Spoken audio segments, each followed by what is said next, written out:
Good afternoon, and welcome to episode 26 of International Expansion Explained. My guest today is Lena Zeger. Now, over the past 10 years, Lena has developed and managed communication strategies for various companies that allowed her to familiarize herself with a wide range of industries and sectors. And then from the beginning of this year, she's been working in intercultural communication and intercultural competence development. So she's using the knowledge that she's gained to help companies advance their markets and, of course, build bridges to other cultures, which is why we thought that the topic of having international to intercultural would be an ideal title for today's discussion. Thanks for joining me today, Lena. It's a pleasure to have you here. Hello, Catherine, and hello, audience. Thank you for the nice introduction. Yes, I can't add a lot. Yes, I always liked to get to know new cultures and getting about knowledge about different countries, and also to travel since I'm young. So I started my career in corporate communication, and in beginning of this year, I started to work more in intercultural communication competence. So, really, but how did you start to really get to here where you are today? Maybe if somebody's listening and you hear us on YouTube or on LinkedIn Live, please let us know in the comments that you can hear us, just because I'm always a little bit careful at the beginning that really we're actually live. So, sorry, I interrupted. Just tell me a little bit more detail. How did you get where you are today? Because you don't suddenly it's, let's say, corporate communications and intercultural competence, they're not the things that typically small girls sit in school and say, oh, we want to we want to be corporate communication experts. Oh, thanks guys for telling us that you can hear us. So Yeah. what led you to today? Okay, you're right. Yes, I was. But when I was a child, correctly, I was very much into traveling, and I love to learn about new cultures and getting about to know new people. And so it was always, my life was, I would say, always about traveling and about different knowledge. And so directly after my studies, I went to work in tourism sector in Spain. This is also where comes my Spanish influence, or my really passion for Spanish language, I would say. And what is interesting, I think, in my case is that in school, I was not very into languages. The teachers told me, no, languages are not my thing. And I thought the same, of course. And they told me, so it's correct.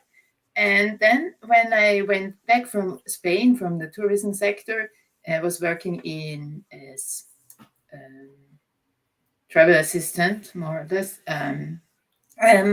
I started in corporate communication, internally and externally, because I like the variety and I like to work with different stakeholders.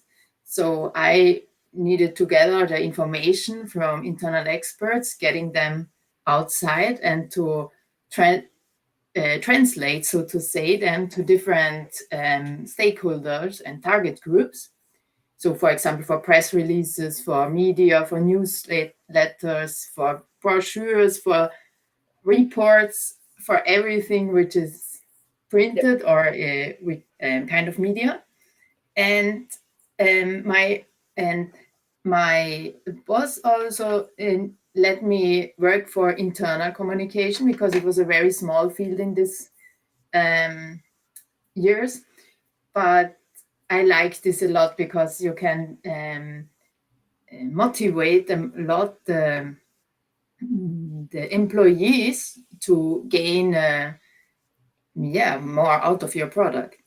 And yeah, and then next years I was as I like variety, I was working for different sectors, for different industries, and for example, for tourism sector, for mobility, for a train company, and for the banking sector, amongst others, also for on a cruise line directly. I was there responsible. Yeah, this was really, I would say, very intercultural. It got me even more into the topic because I was working with, yeah, not clients were mostly Germans, but our employees were from all over the world.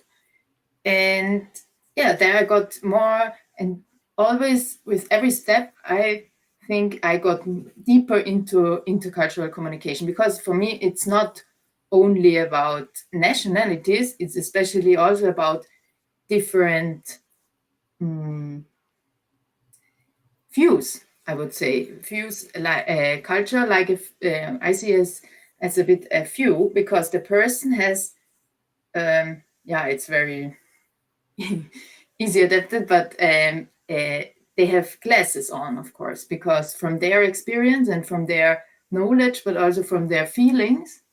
And so seeing different cultures, not only nationalities, but really culture, it means for me to understand the other person's view.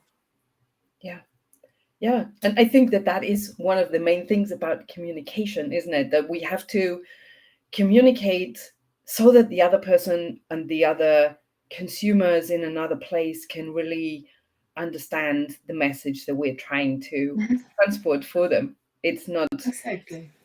It's not there are not too many brands in the world who really have this kind of, let's say, global marketing approach where they literally have one message for the whole world. Mhm. Normally international communication is a far more nuanced situation, I think, for most brands. Um, Maybe because I think there's a few people here who are also working in the industry. Let's just go through a little bit advantages, why brands should have an international communication strategy and not just a communication strategy. Mhm. What is important about the international bit of it? Um, from my experience, it's the global communication strategy, or the global communication strategy allows your business to reach and engage with different customers and partners and stakeholders. So um, it leads to an increased market share and revenue. But on the other side, you also need to take into account your product, and especially for products which has a very small niche, so to say, in a home market, it's important, or mm, yeah, useful to have a broader market and a broader um, um, yeah, market, so to say. Yes, market.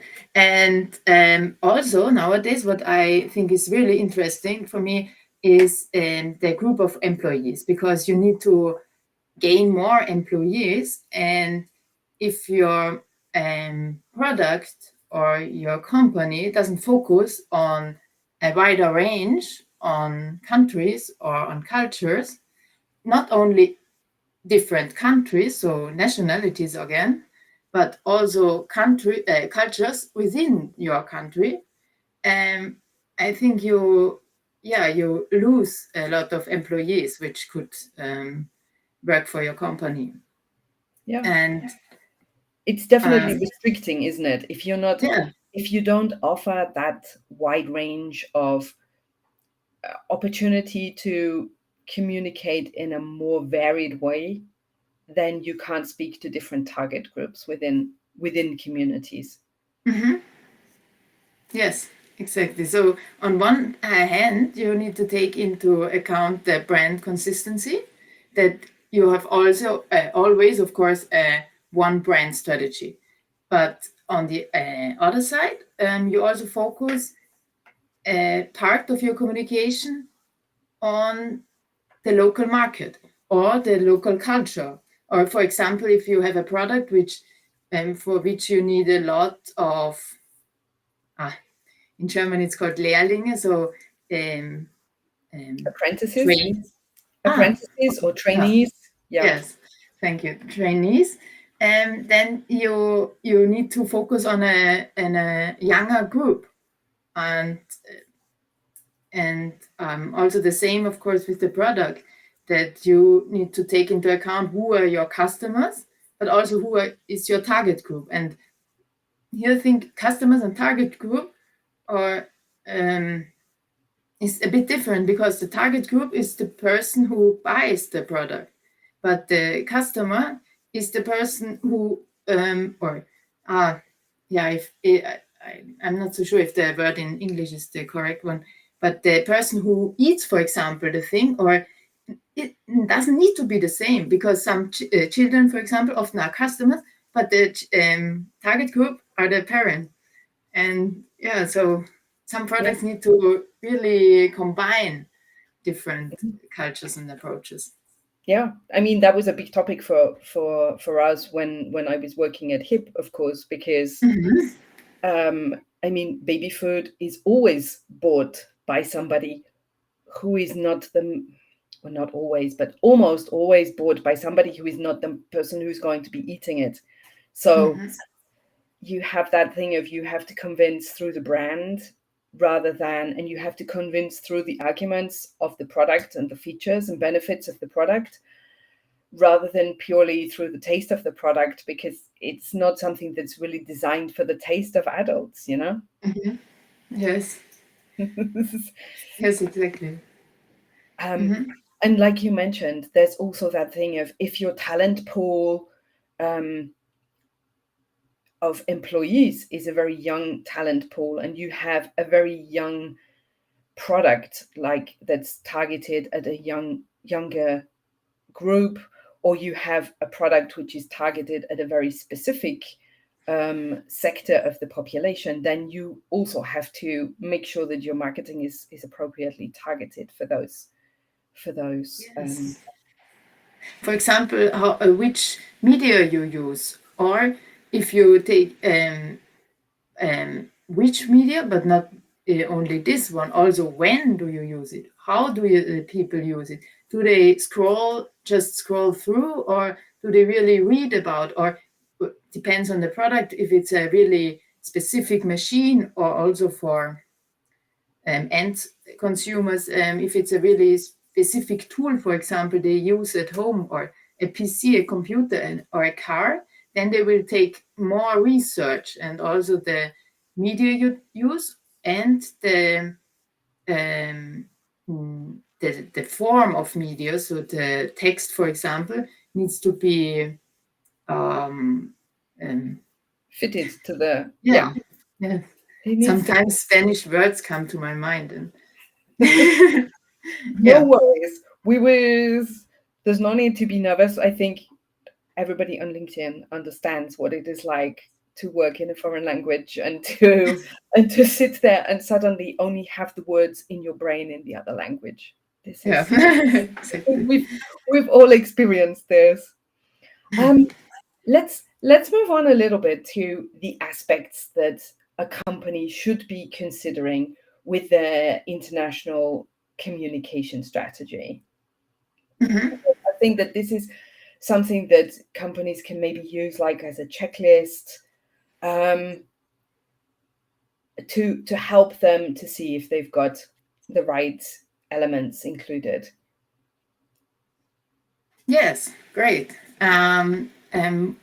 First of all, it is really important, I think, the cultural research. So to take the time and to do a deep research and understanding of the local market you want to go with your company and with the product. And also to understand the cultural norms, the values, and the specific communication style of this culture.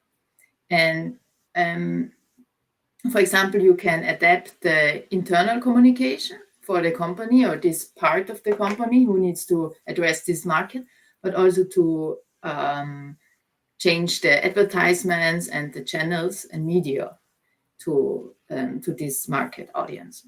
And then, of course, you need to take also into account the adaptation of the product itself, because often colors, for example, are one thing with, or the design in general, may Japanese, or for example, in your case, Chinese customers for sure have other preferences in the design and in the colors than European ones, and you can't just translate this, so to say, to research. Okay, Chinese people might need want this color, golden, for example, because I think it's a stereotype.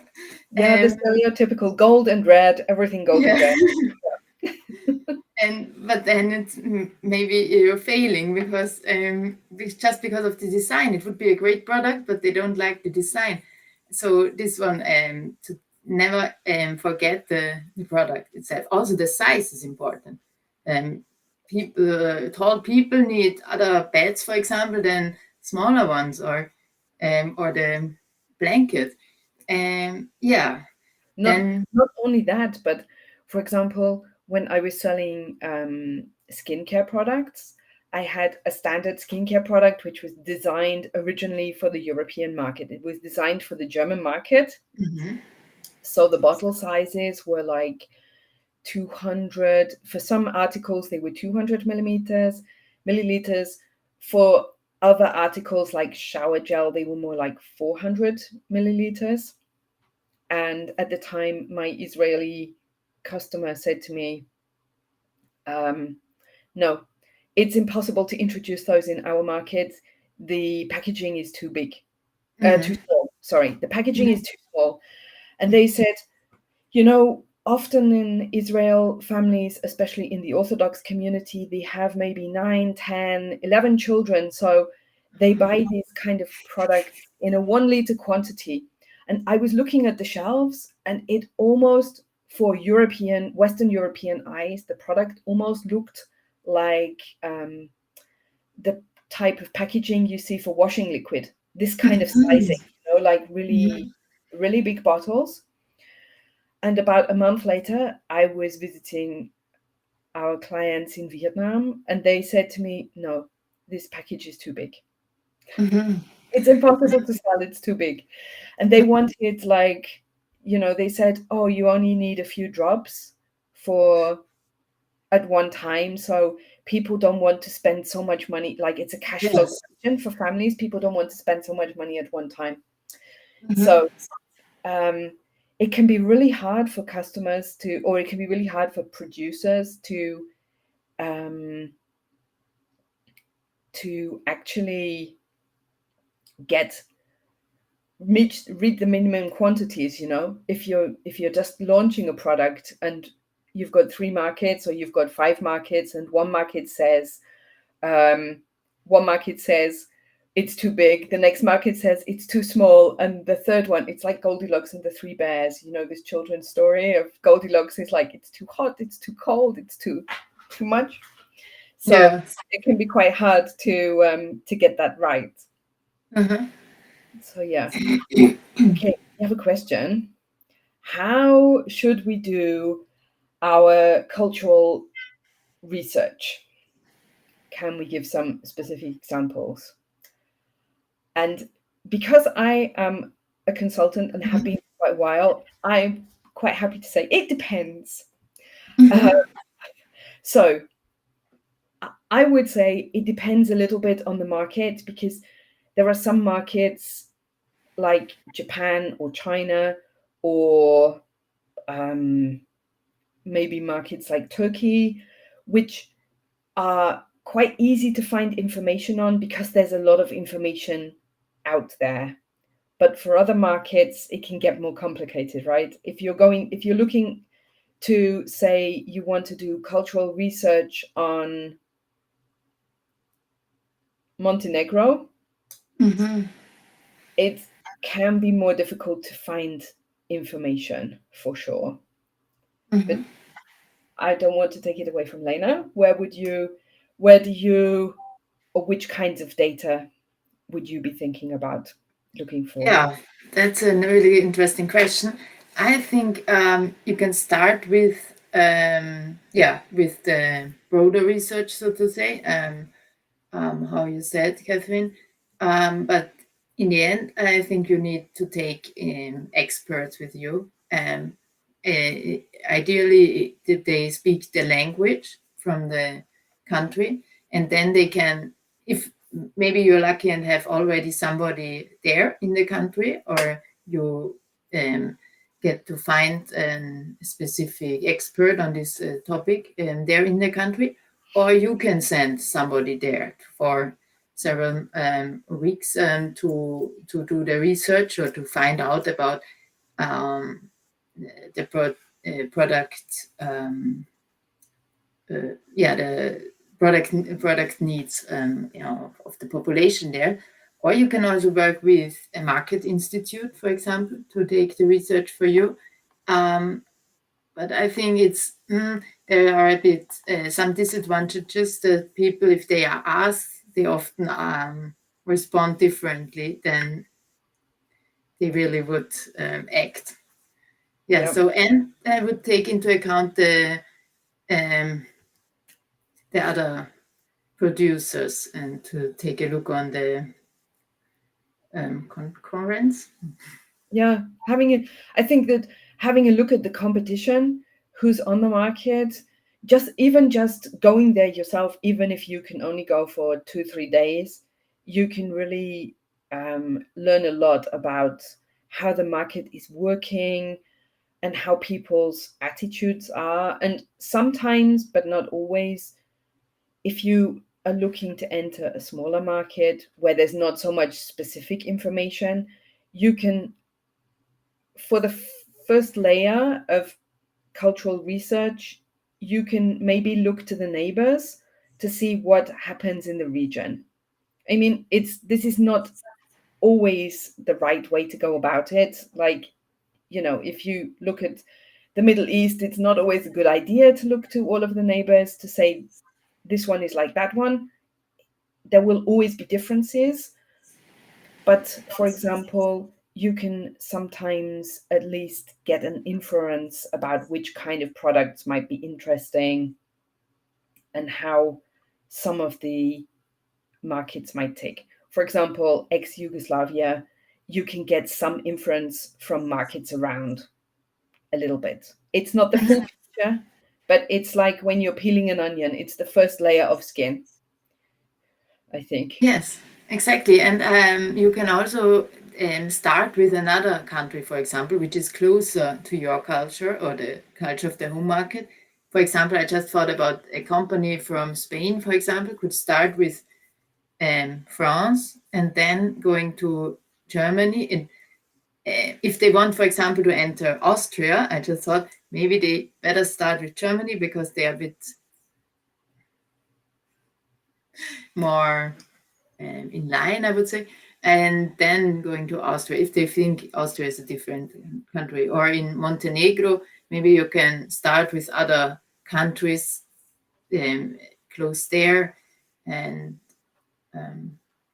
for example, for an Austrian company, it would be interesting if they want to go to Albania or to really far east, or not far, but more east countries. They could start with Slovakia because it's really close by, or Slovenia, and already in the direction.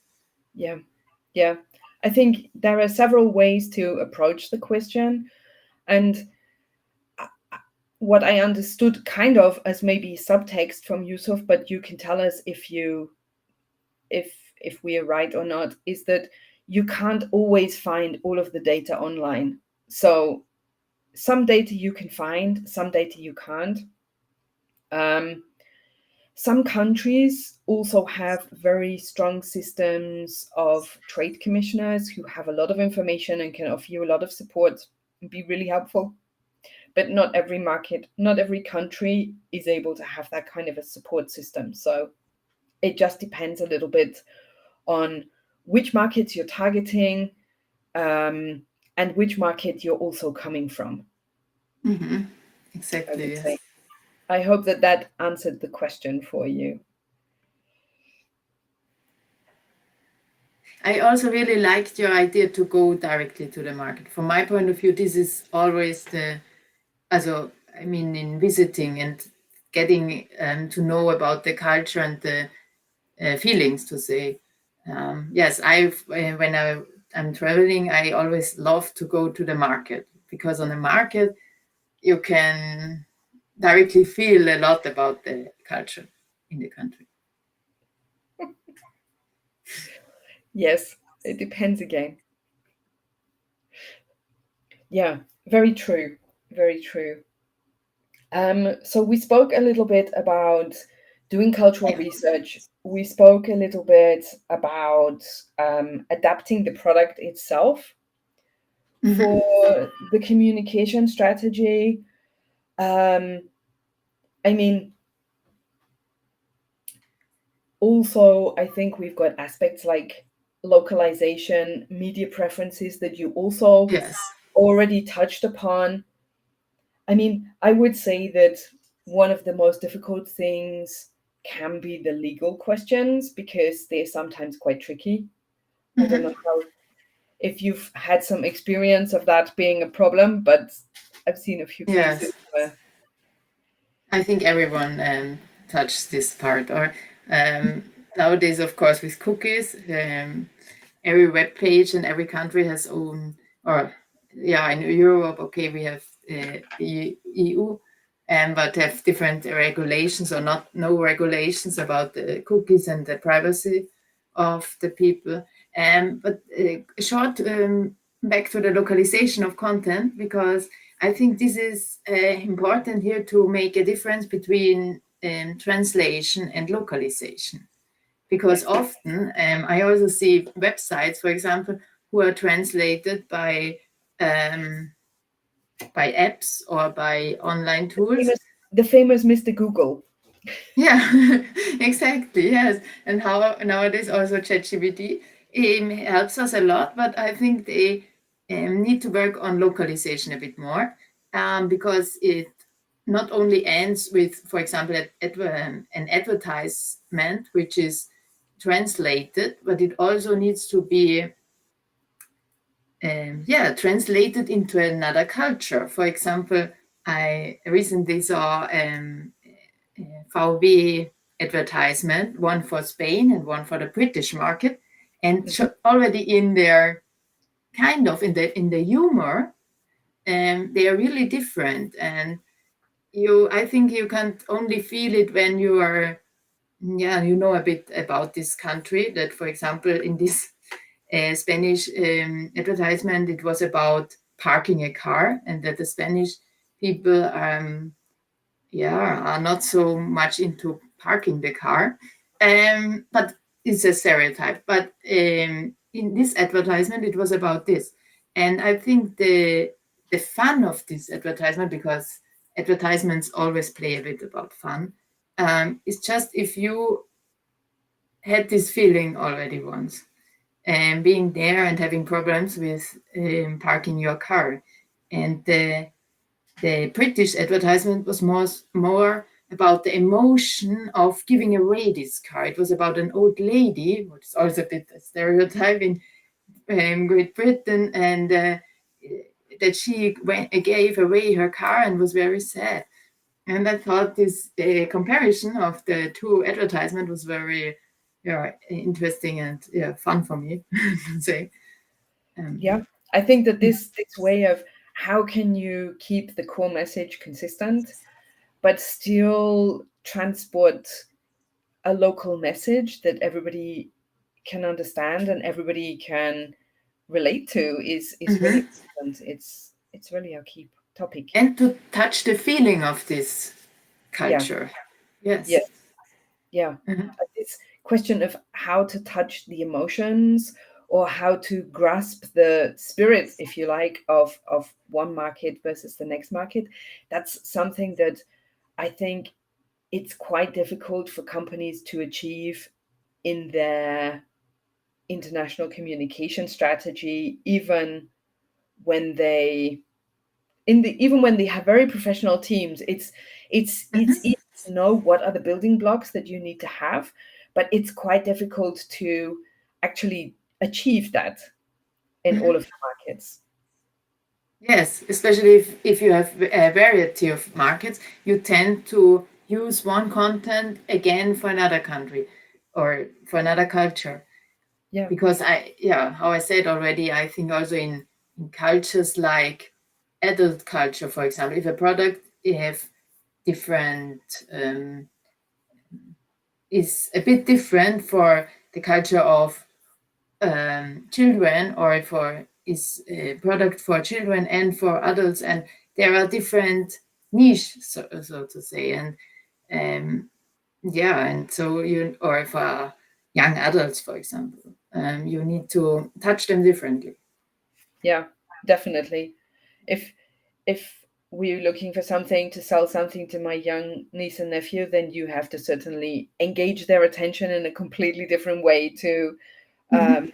the way, even though they're older teenagers and quite responsible people, you still have to engage the attention in a different way to if you're talking to a pensioner or your grandma. I mean, Yes, it's exactly. Hmm. Yeah. so. Do you think, because I know there are varying views on this, and I have a very specific view on this because of the kind of industry that I'm working in, but should companies have an international communication strategy from day one of their business? Um, How should they go about this? Should they start, say, by assuming that they're going to be international from day one, or should they um, start domestically and worry about the international part later? mhm. Okay. From my experience, it depends. How we said.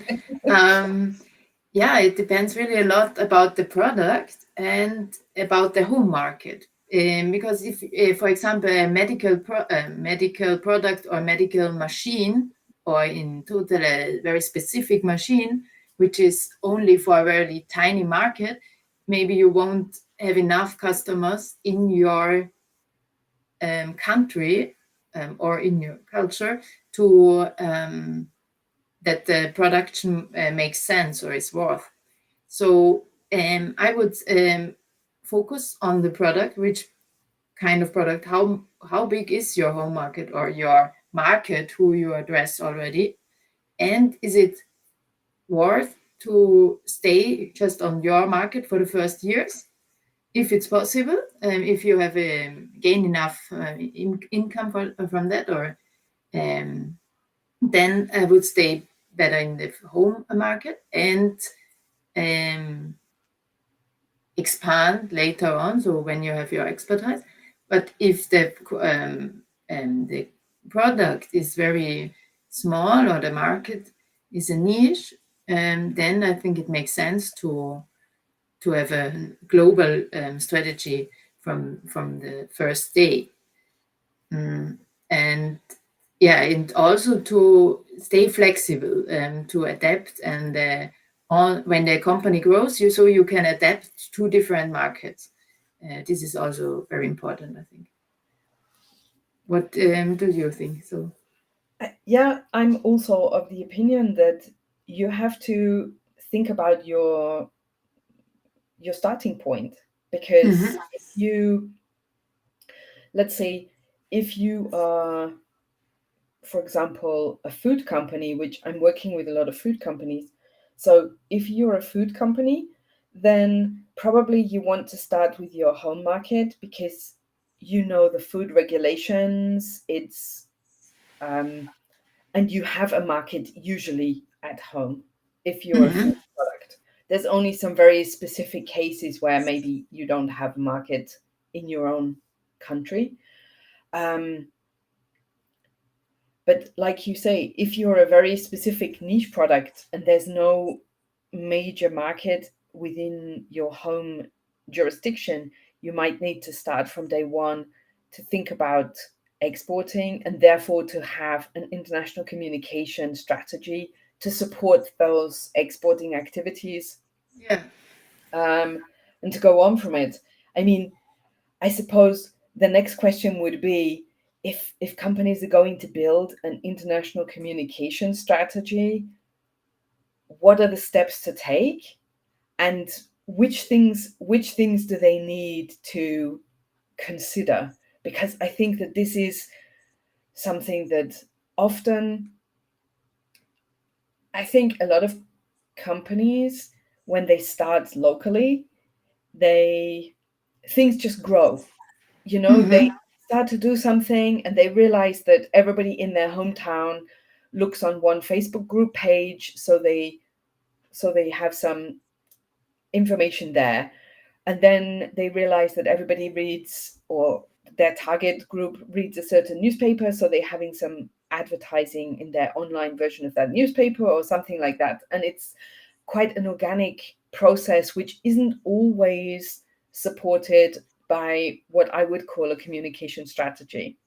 Mm-hmm. Um, but then, of course, when you start for export, you start really from a blank sheet of paper, and you have to think about how are you going to um, how are you going to reach your clients and transport your core marketing messages across borders, and how are you going to um, really touch the emotions of those clients to inspire them and convert them to become raving fans of your product. I mean, Yes.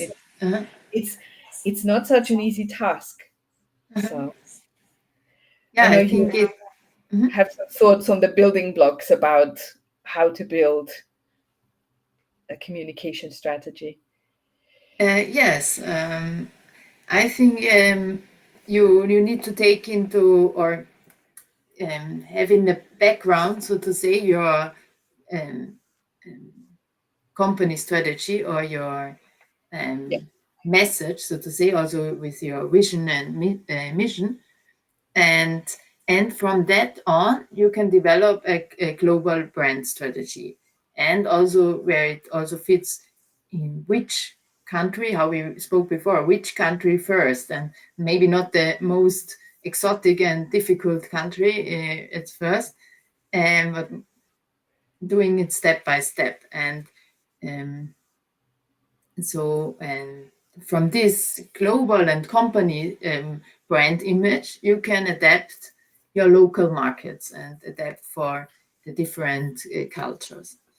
And always, I think it is important to take also into account the adaptability and flexibility. So you have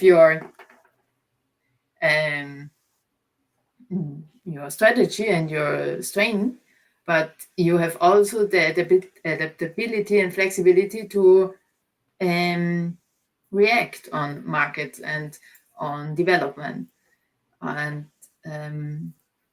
yeah, and also to, in communication case, you need to take care about the communication tools you use, but also, for example, at which time do they use it?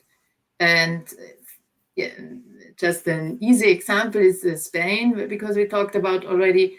When do they eat? They eat very late. Everyone knows, and it's true.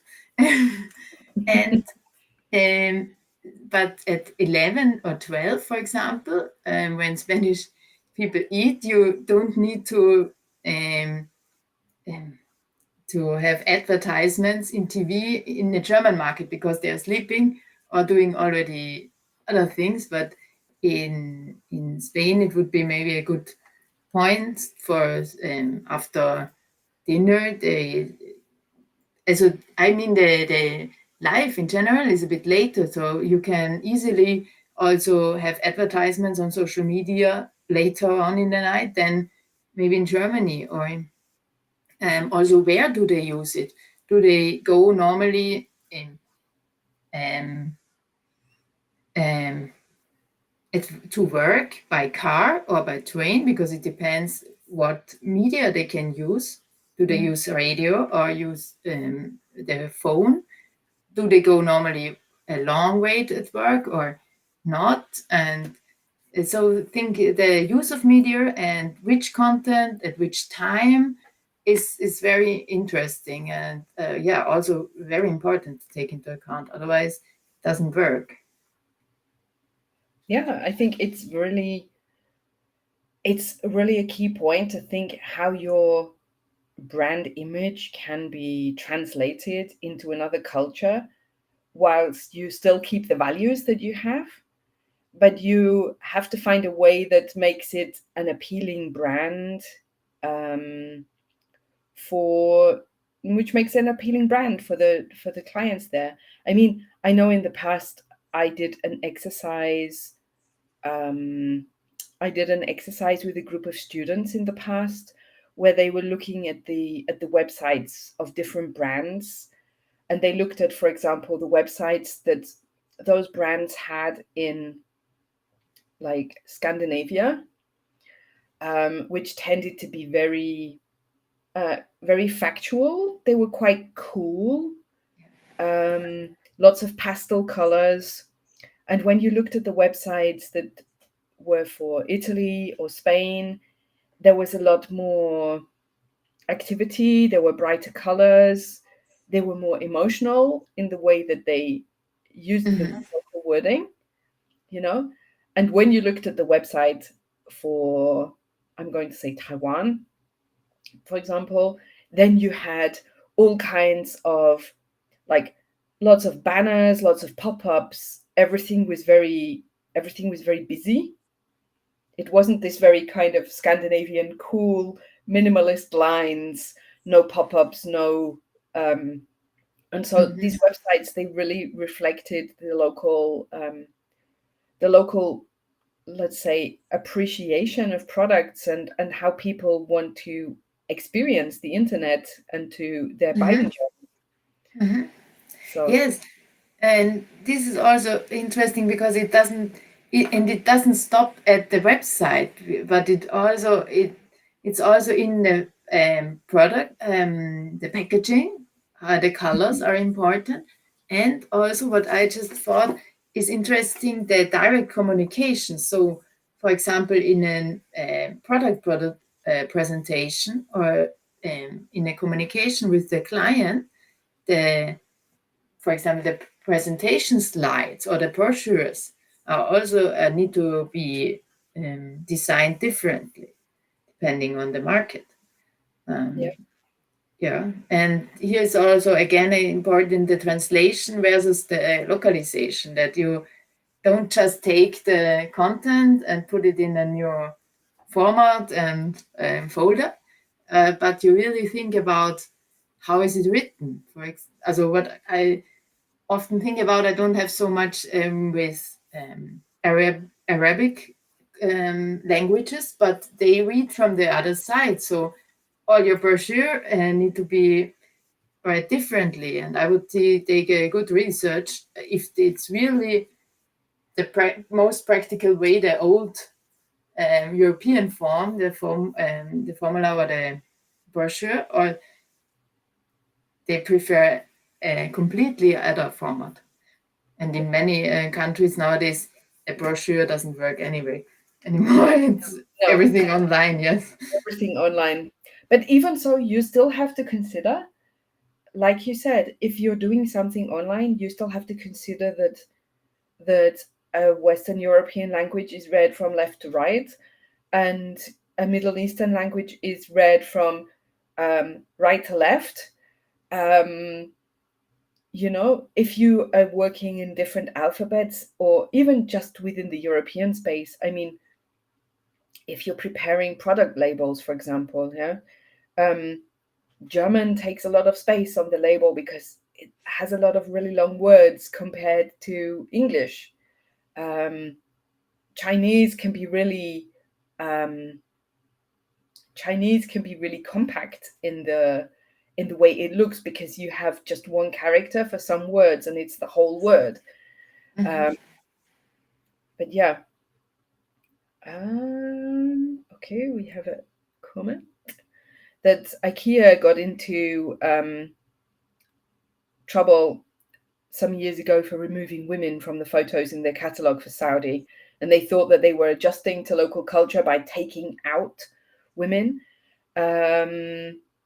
But the Swedish press criticized them for betraying key Swedish values. I personally think that this is a really difficult situation to be in. I'm not sure. How do you think that IKEA should have behaved? I'm not quite sure who's asked the question because I just see LinkedIn user. Maybe you can also write your name so we know who's asking us difficult questions. This is a really interesting phenomenon.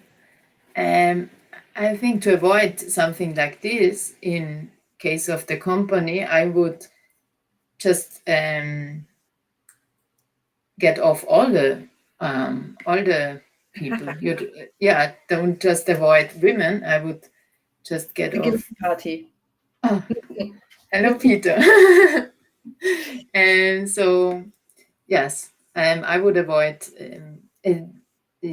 people in general on the advertisement if you want to get off the women. But it's really interesting, and I think it's a really good point that you need to take care of that. And it's so obvious, because if you just say, we don't show pictures of women in Saudi Arabia in our advertisements anymore, why don't you think about, hey, we could get off all people? Because many companies have that strategy, or had in some parts of their journey, to take just pictures of the product. And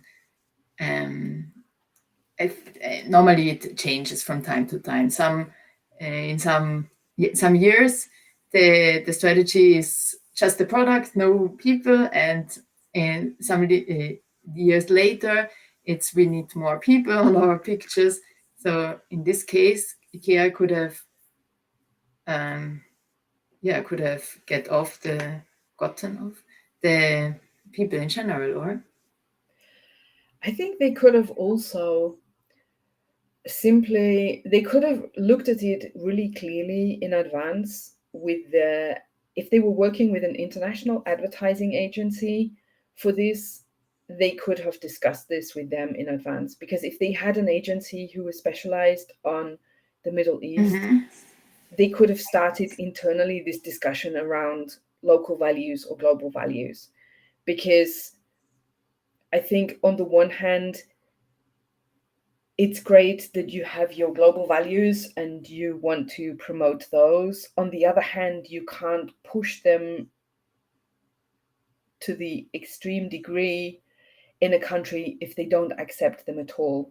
I'm not a specialist for Saudi, so I'm not really sure to what extent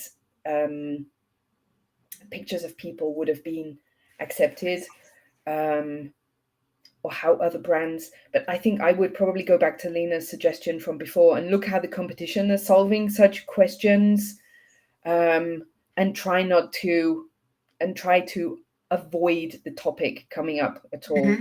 But I think they should have certainly thought about it in advance as to how they were going to deal with it. Also, the media shitstorm back at home. yeah. It's always difficult though, and I think that realistically speaking, companies like IKEA who are looking to be international, they have to also consider whether they are prepared to compromise on their values before they go into a market, rather than get there and then start thinking, in this case we'll do this, in that case we'll go in a different direction. It's difficult, and probably you can never get it 100% right, however you do it. Yeah, but in general, I think it's really important to stay on your vision, or in your brand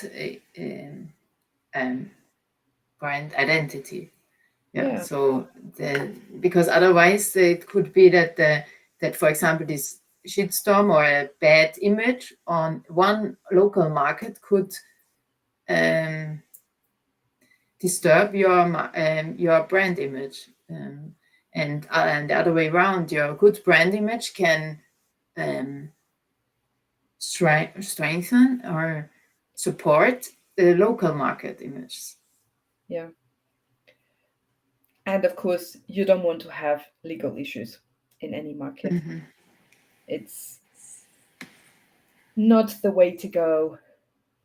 So we've talked quite a lot because I'm just looking at the time. We've been talking for 50 minutes. How did we talk so long? But I think it's it's always this question of how much local and how much global. There's always going to be this kind of tension between global marketing teams and probably the local marketing teams as well. I know in all of the companies that I've worked in and most of the clients that I've worked with, if you have um, a very strong global position, there's always this question of how much local should you have in order to make it local enough whilst you still keep the brand values. And I think that that's a topic that probably covers 70% of the marketing versus sales discussions in many exporting companies in Europe, for sure. I don't know. Have you seen this with between Austria and Spain, Lena, or has it not been quite so Oh, yes. a big difference? Uh, um, I would say in general, a company always should think globally, but start as local as possible in the beginning. And yeah, how we said, it depends a lot about the product. But in general about the companies, I see that often they have a combination. So, for example, huge companies like banks, often global working banks, they have an global branding, but yeah, of course, the design of the brand, but also about the strategy, for example, to use people, how we discussed before, how to use the advertisement, which kind of advertisement or in which direction they should go.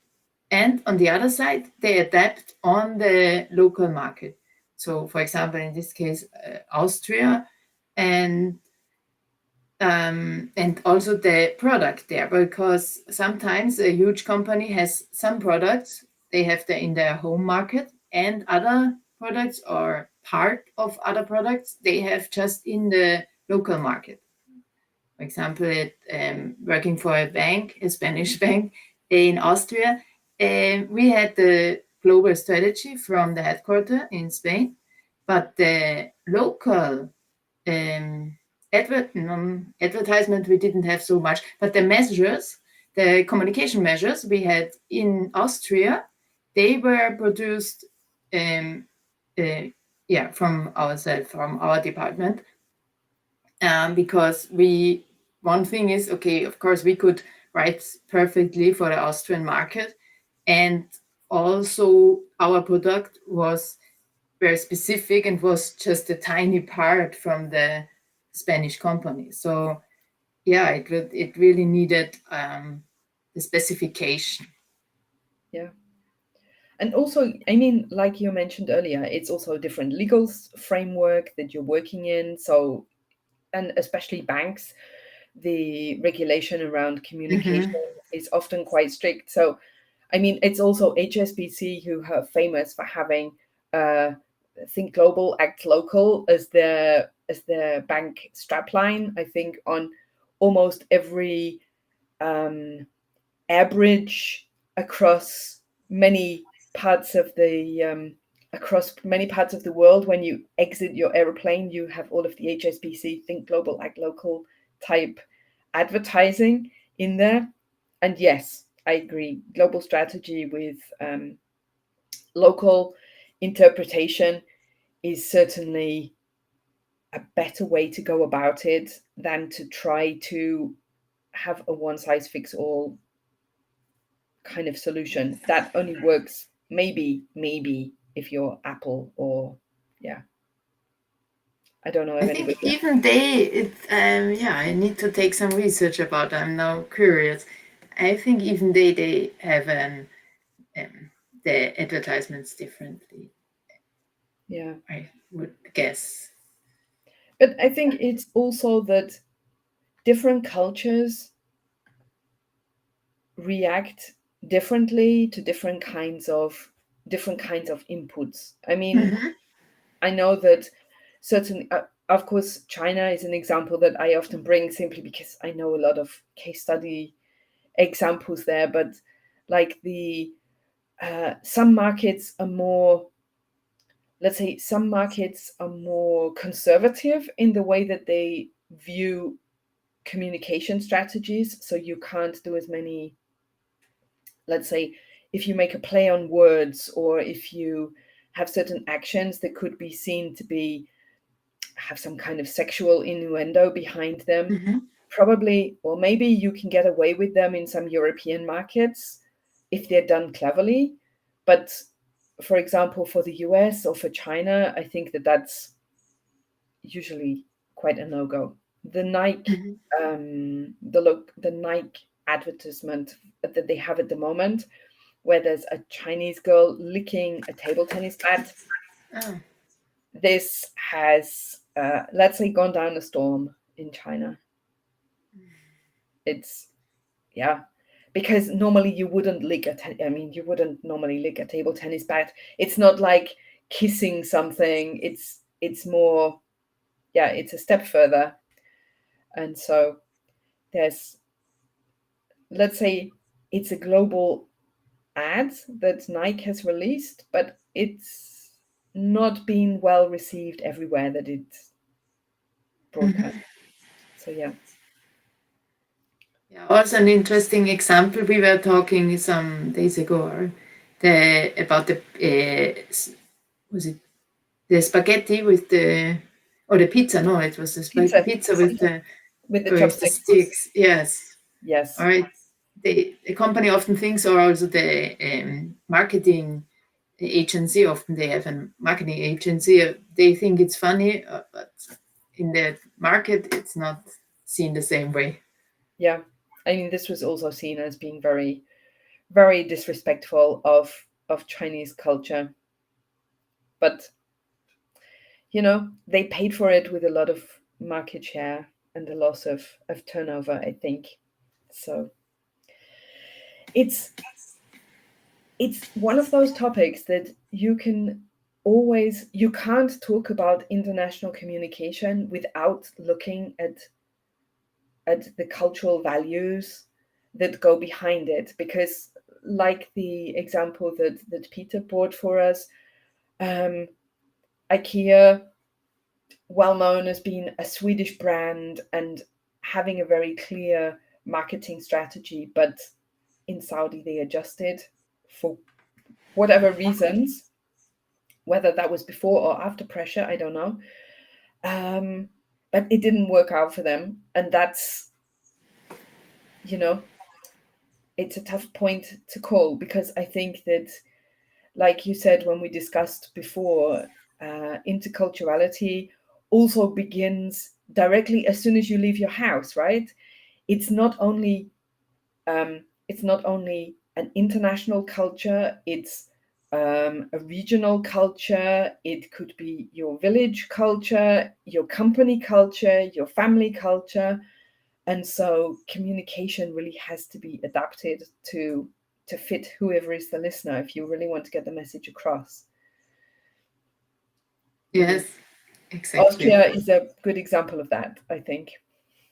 Yes, Austria is really, yeah, I'm living in a small village and I'm from Vienna, so I can, every day, I would say, I can feel this difference. Even in a really small country, I'm um, wondering, but also it's quite fun for me because I'm always in different cultures.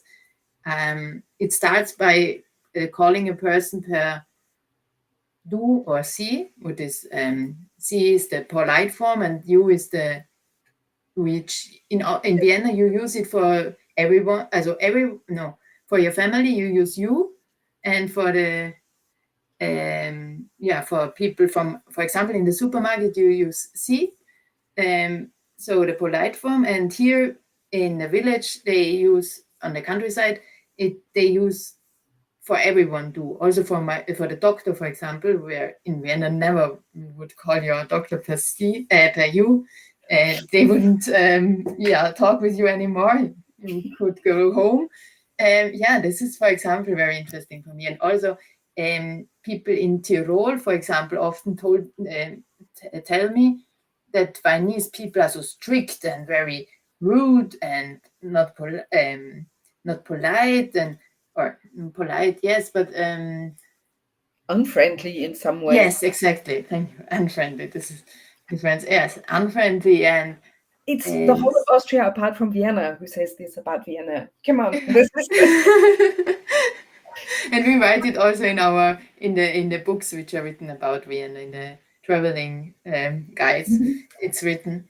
But for example, for Alberg, where I live, and Tyrolia are close by. They are for Viennese.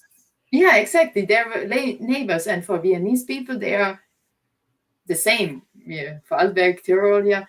But in between, they tell me, no, Vorarlberg people tell me, no, Tyrolean, oh, they are really strange.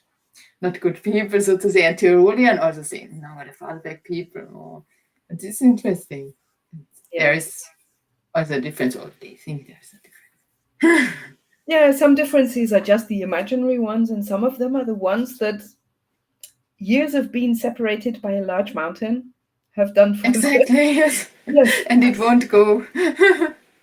Yeah. But I think that, let's say for closing out a little bit today, we could say to people that you have to be very open to adaptability and really listen to what you're seeing in your markets and really do research on the ground so that you can see what cultural questions you need to take care of. I think this is quite a clear one, and that also you need to take each market individually but keep your values. I think those would be the quintessential things that we've discussed today. We've had quite a long discussion today. Maybe, Lena, you could finish up by telling us a little bit what services you offer and who would be your ideal client, who should reach out to you after this conversation we've had today. Yeah, thank you, Catherine. This was really a good resume. I would say exactly the same. Important to keep an way, so to say, but to always have the eyes open about your local market you want to focus on. Yeah. And about what I aim to do is to support companies when doing an expansion in specific countries, especially in my case, Spanish-speaking countries, also Latin America. And so they can adapt their communication strategy on the local market. For example, if they want to start their selling their product in Spain, and to first of all help them to develop and build up the communication strategy for this local market, and also to develop the measures which they need in the market. And in the long term, I'm also focusing on intercultural training to develop the intercultural competence of the employees. Because I think, how I said in the beginning, I'm really interested in internal communication, and I think it's a key to support and to educate, but also especially to train, I would say, the employees for the local market. So it doesn't matter if the people who are in the local market or the people who are in the home market and cooperating and collaborating with the local markets, both sides should understand each other. I think this is one of the keys of when expanding. Yeah, and I think that there are all those topics about knowing how to give feedback to people, knowing how people react to authority, thinking with time, all of those kind of really key topics Yes. we just didn't have time to really go into in detail Mm-hmm. today, but which are very important, and where there are also other, let's say, interviews in this series if you want to go back and check something. So, yeah. But anyway, thank you for joining me today. It's been a real pleasure to have our chat. And yeah, I hope that everybody who's listening got some value out of this and some key takeaways. I will, in the YouTube version of the recording, I will link the contact details for Lena. So if you're looking to get in touch with her, you can do that over there. And I would say thank you to all of you for coming and for asking questions and listening to us today. It's been a real pleasure.